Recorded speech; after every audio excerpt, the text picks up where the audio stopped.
South Korean investigation agency officially requests arrest of president. 2024. Vietnam's diplomacy achieves many positive results. Young people of Nghệ An promote historical and cultural sites of the province on social media. You are watching today's news on NTV channel. My name is Zhang, your host. South Korea's anti-corruption investigation agency today announced that it has tasked the police with executing an arrest warrant for impeached President Yoon Suk-yeol. The Office of Investigation for Corruption Against High-Ranking Officials, CIO, stated that it sent an official document on the evening of January 5 to instruct the enforcement of the arrest warrant as decided by the National Investigation Office, NOI. Earlier, on January 3, CIO investigators and police officers attempted to arrest the impeached President Yoon Suk-yeol at the presidential residence but were thwarted by the Presidential Security Agency, which prevented the execution of the warrant. This warrant is expected to be valid for 1 week, until January 6. The warrant was issued after Mr. Yoon ignored all 3 summonses for questioning from the CIO. If the warrant is executed, Mr. Yoon will become the first sitting president of South Korea to be arrested. On January the 5th, Washington, D.C. Mayor Mario Bowser declared the state of emergency due to the snowfall starting January the 6th local time as a major winter storm approaches the area. This emergency will be in effect at least until the end of January 7th. Public schools in Washington, D.C. will be closed. During the snow emergency, drivers are prohibited from parking on snow emergency routes, and vehicles parked on these routes may be towed. Previously, CNN reported that a powerful winter storm threatens around 62 million people in the central and eastern U.S., bringing significant snowfall, dangerous ice, heavy rain, and severe thunderstorms. This extreme weather is expected to impact at least 10 states, with a risk of widespread power outages. Other states may also face severe thunderstorms. This morning, Prime Minister Phạm Minh Chính attended and directed the nationwide online conference to summarize the work of the foreign affairs sector in 2024 and to deploy tasks for 2025.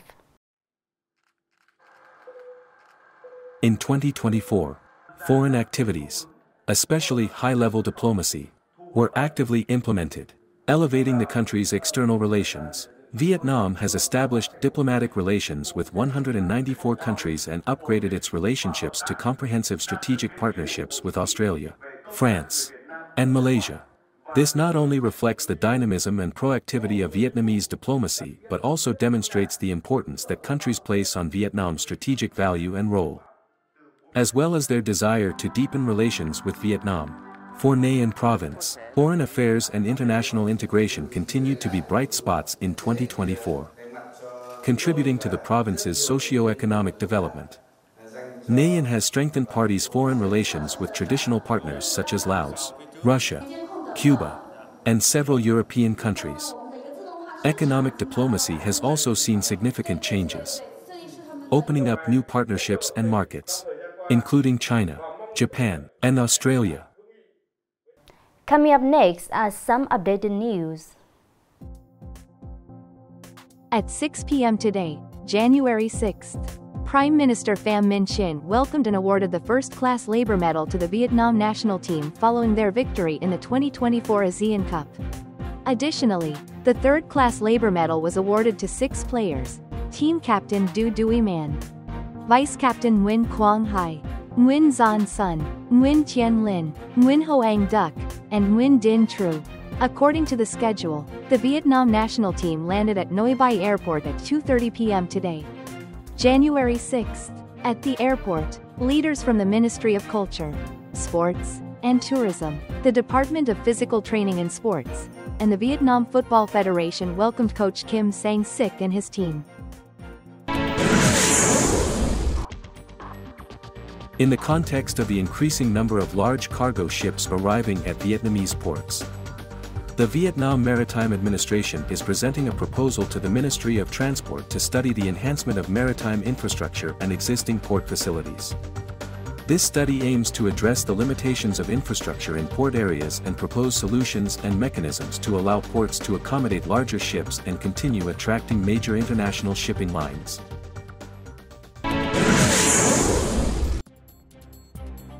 As the Lunar New Year approaches, currency exchange services on social media are becoming increasingly popular. However, these services also pose significant risks. As scammers often exploit consumer psychology, many victims have reported engaging in currency exchanges only to receive less money than promised or, in some cases, counterfeit bills. There have been numerous instances where individuals completed a transfer, only to find that the account holder had blocked communication and disappeared, effectively ghosting their deposit. The Cybersecurity Authority, Ministry of Information and Communications, advises the public to be wary of unfamiliar individuals and to avoid exchanging money via social media to prevent becoming victims of fraud.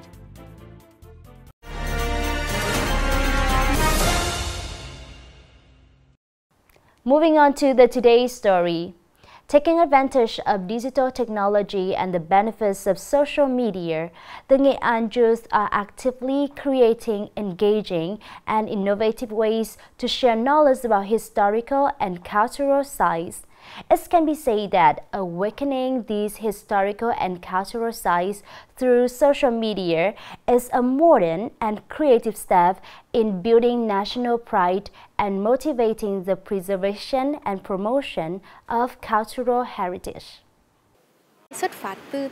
Driven by a love for our homeland and in the context of globalization, where historical and cultural sites are gradually fading, we decided to establish the fan page, Trang Su Shu Nagi Nagi and Chronophile, to help students learn more about these sites and foster a love for our region.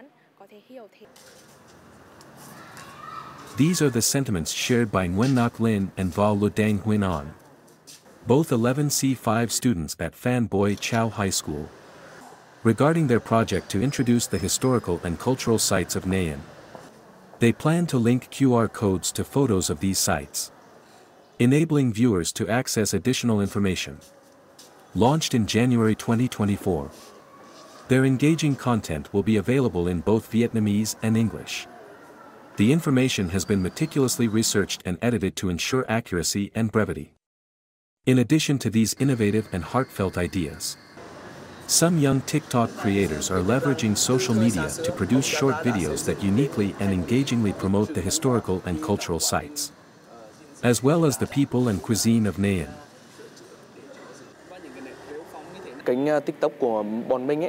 My TikTok channel was launched a year ago, initially focusing on introducing historical and cultural sites. Over time, I expanded to include culinary highlights, local events, and Nagi and people. Creating this content helps young people appreciate the beauty of our homeland. Knowledge about historical and cultural sites is not boring at all.